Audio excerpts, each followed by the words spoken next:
ठरलं तर मग मालिकेच्या येणाऱ्या भागामध्ये जबरदस्त ट्विस्ट आपण आता पाहणार आहोत।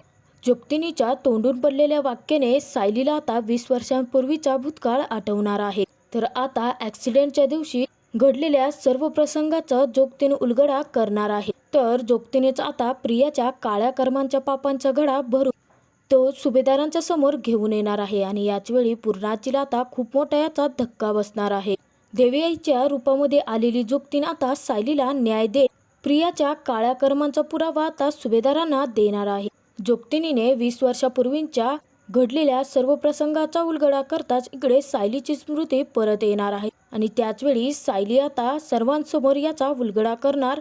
त्याचवेळी घरातील सर्वांना खूप मोठा धक्का बसणार आहे। तर सायलीच्या तोंडून पडलेल्या त्या वाक्याने पूर्ण आजीला धक्का बसणार आहे। जी गोष्ट प्रतिमा, रविराज आणि माझ्यामध्ये होती तीच गोष्ट सायलीला नेमकी कशी समजली याचा आता तिथे उलगडा होणार आहे। इकडे जोगतिनीने आता कल्पनाची तोंड भरून तारीफ केलेली असते, तिचं खूपच कौतुक केलेलं असतं।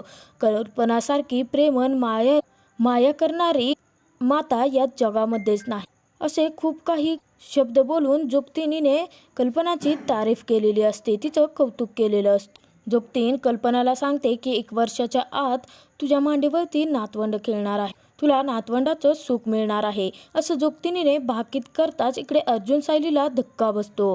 अर्जुन सायलीला जरी वाटत असलं की त्यांचं लग्नाचा फक्त करार आहे, परंतु देवी आईने तर गाठ त्यांची 7 जन्माची बांधलेली असते। त्यांच्या लग्नाचा करार 1 वर्षाचा नसून तो 7 जन्माचा बनलेला असतो। सायलीवरती झालेल्या हल्ल्यानंतर अर्जुनला आता सायलीची काळजी वाटायला लागलेली असते। अर्जुन सायलीच्या प्रेमामध्ये पडलेला असतो आणि जोगतिनीने केलेल्या भाकितानुसारच अर्जुन आणि सायलीचं आयुष्य तसंच घडत जाणार असतं।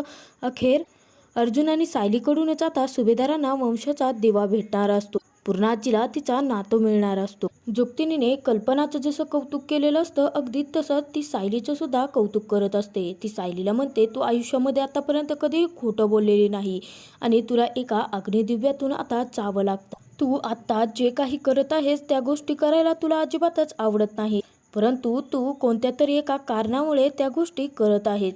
अगदी तंतोतंत भाकीत जोगतिनीने केलेलं असतं। सायलीला आता सुभेदारांना फसवायचं, त्यांच्याशी खोटं बोलावं लागते, या गोष्टीसाठी मनामध्ये खूपच गिल्ट असतं। अर्जुनला सुद्धा आता जोगतिनीच्या बोलण्यावरती विश्वास बसलेला असतो। अर्जुनला सर्व काही आठवत असतं, लग्नाचा झालेला करार, त्यानंतर त्यांनी खोटं लग्न केलं होतं आणि खोटं लग्नाचं नाटक ते आता सुरूच ठेवत आहेत। त्याचवेळी सायली आता जोगतिनीसमोर नमस्कार करते तिला आणि म्हणायला लागते, तुम्ही जे सांगताय ते अगदी खरं आहे, तुमचं बोलणं मला अगदी पटतंय।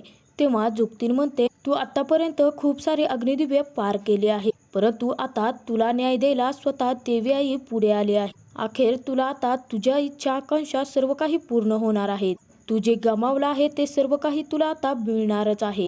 जोगतीन सायलीला म्हणते की तू एक प्रामाणिक मुलगी आहेस, आत्ताच्या जगामध्ये तुझ्यासारखा प्रामाणिकपणा कोणी जपत नाही आणि म्हणूनच देवी आई तुझ्या पाठीशी ठामपणे उभे आहे। तू जिथे आले आहेस ना तेच तुझं खरं ठिकाण आहे, तुला तुझ्या अगदी खऱ्या मार्गावरती देवी आई घेऊन आली आहे।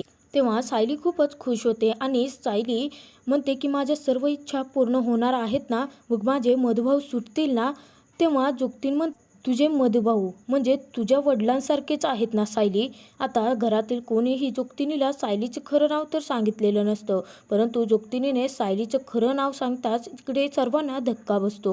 जोगतीन आता सायलीला म्हणत असते, खरं तर तुझी ओळख ही नाहीच, तू जे नाव घेऊन मिरवतेस ना ती ओळख तुझी खरी ओळख नाही, तुझी ओळख खूप वेगळी आहे आणि तुलाच याचा शोध घ्यायचा आहे। आता सायलीला समजतच नसतं की जोगतिनीला नेमकं काय म्हणायचं आहे।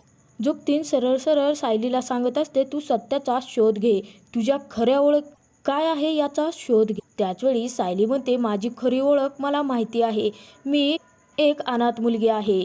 ज्यावेळी मधुभाऊंना मी सापडले होते त्याचवेळी मधुभाऊंनी मला त्यांच्या अनाथाश्रमामध्ये घेऊन गेले होते, तेव्हापासून ते आत्तापर्यंत मधुभाऊच माझे आई आणि मधुभाऊच माझे वडील आहेत। परंतु एका विचित्र घटनेने मधुभाऊ आता जेलमध्ये अडकले आहेत आणि त्यांना सोडवण्यासाठी मी जे काही करत आहे ते त्यांच्यासाठी फक्त करत आहे, त्यांच्यासाठी जे काही करता येईल, मधुभाऊ सुटण्यासाठी जे काही करता येईल ते मी करणार, असं ठामपणे उत्तर आता सायली जोगतिनीला देते। त्यावेळी जोगतीन आता सायलीला म्हणते, घाबरू नकोस बाळा, तुझ्या पाठीशी देवी आई उभी आहे. आणि ती प्रियाकडे रागाने पाहतच म्हणायला लागते, काही लोक तुझ्या मार्गामध्ये अडथळा आणण्याचं काम करत आहेत. तुमचं नातं तोडण्याचा प्रयत्न करत आहेत, परंतु ही गाठ देवी आईने बांधली आहे आणि तुला ज्या अग्निदिव्यातून जावं लागते ते तू पार करून जाशील आणि तू जिंकून सुद्धा दाखवशील. जोगतीन सायलीला म्हणते, तू बाळा सत्याच्या मार्गाने चालले आहे आणि याच मार्गावरती तुला खूप सारी अग्निदिव्य पार करून जावं लागणार आहे. परंतु कोणी कितीही अडथळे तुझ्यामध्ये निर्माण केले ना, तरी सुद्धा तुझाच विजय होणार आहे. अखेर तूच जिंकणार आहे. इकडे प्रिया खूपच घाबरलेली असते. प्रिया मनातल्या मनात म्हणायला लागते, ही आल्यापासून माझ्याशी असं का वागते, अशी का एका विचित्र नजरेने माझ्याकडे पाहते, काय तर म्हणे विष पेरणारी मुलगी आहे. अर्जुन सायलीचं लग्न मोडण्यासाठी मी इथं आले. सायलीच्या कार्यामध्ये अडकळे तर मीच घालत आहे. हे सर्व काही हिला कसं समजतंय. जोगतीन प्रियाकडे बघते आणि म्हणते, भरणार लवकर पापाचा घडा तर भरला जाणार आणि तुला न्याय मिळणार. ती पूर्णाजीकडे जाते आणि म्हणायला लागते, किती दिवस अशी डोळ्यावरती खोटारडेपणाची पट्टी घेऊन मिरवणार आहेस. एकदाची ती पट्टी काढ आणि एका स्वच्छ नजरेने सर्व ठिकाणी बघ. तू खऱ्याला खोटं आणि खोट्याला खरं मानून चालत आहे. जोगतीन पूर्णाजीला म्हणते, तुझी लेक तर जिवंत आहे, परंतु जिवंतपणेच मरण यातना देऊ नकोस तिला. तिचा अनादर तू करू नको. डोळ्यावरची खोटारडेपणाची पट्टी काढ आणि एकदा बघ नजरे. तुझी माणसं तुझ्याच जवळ आहेत, परंतु तुला त्यांची अजिबातच ओळख पटलेली नाही. खरं तर जोगतीनीला सांगायचं असतं की सायलीच ही खरी तन्वी आहे, परंतु जोगतीन ज्याप्रमाणे कोड्यामध्ये बोलत असते तेव्हा ती कोणालाच समजत नसतं. अस्मिता विचार करत असते, ही सारखं तन्वीकडे पाहून कारस्थानी विष ओकणारी, काय तर म्हणे अर्जुन सायलीचं लग्न मोडणारी असं का म्हणत असेल. तर अर्जुन सुद्धा घाबरलेला असतो. अर्जुन मनात म्हणतो की आमच्या कॉन्ट्रॅक्ट मॅरेजबद्दल तर यांनी खरं सांगितलं आहे, म्हणजे ते नातवंड होणं, माझं आणि सायलीचं लग्न कायमचं टिकणं, हे सर्व काही खरं असेल का, हा विचार अर्जुन मनातल्या मनात करत असतो. परत एकदा जोगतीन आता सायलीकडे येते आणि सायलीला म्हणते, तू आतापर्यंत खूप सारं सोसलं आहे, परंतु देवी आई आता तुला लवकरच न्याय देईल. तुझे आई वडील जिवंत आहेत, तू अजिबातच अनाथ नाही.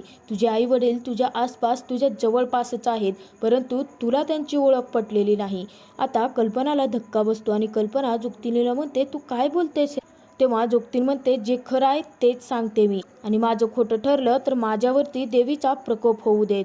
खरं तर आपण अशा काही गोष्टी असतात ज्यांना आपल्याला आपण त्या ओळखूच शकत नसतो, त्या आपल्या आसपासच असतात. तुला त्या गोष्टींचा शोध घ्यायचा आहे, तुला तुझ्या आईवडिलांचा शोध घ्यायचा आहे, ते तुझ्या आसपास तुझ्या जवळपासच आहे. तिथे प्रिया आता घाबरलेली असते. प्रिया म्हणते, ही जोगतीन आता माझं सर्व काही पितळ उघडं पाडायच्या आत मी निघायला पाहिजे. प्रिया काढता पाय घेणार आहेत, त्यात जोगतीन थांबायला सांगते. ती सायलीला म्हणते, तुझे आई वडील तुझ्या आसपास आहेत, तू शोध त्यांना, म्हणजे सापडतील. तुला अजूनपर्यंत सत्याची जाणीवच झालेली नाही. आता सायली विचार करत असताना अचानक सायलीला वेगळेच आवाज यायला लागलेले असतात. ते म्हणजे लहानपणी अर्जुन आणि तन्वीचे आवाज, प्रतिमाचा, रविराजचा आवाज सुद्धा सायलीच्या कानी पडत असतो.